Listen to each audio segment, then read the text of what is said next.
ప్రేమ అనే 2 అక్షరాలు లేకుంటే ఈ లోకంలో ప్రేమ అనేది లేదు.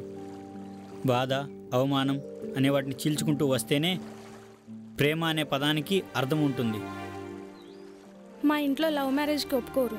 ఎవరూ ఒప్పుకోరు, మనమే ఒప్పించుకోవాలి. పెద్దల విషయంలో ఆలోచిస్తే మనం చేసే తప్పు అనిపిస్తుంది. కానీ ఒక యూత్కి ప్రేమ, గొడవ ఉంటే బాగుంటుందని ఆ దేవుడే నిర్ణయించాడు. కానీ అది మనం నిర్ణయించుకోలేదు కదా. ఏమో.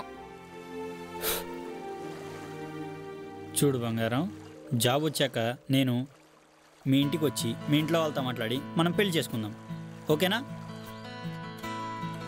టైం అవుతుంది, వెళ్దాం పద.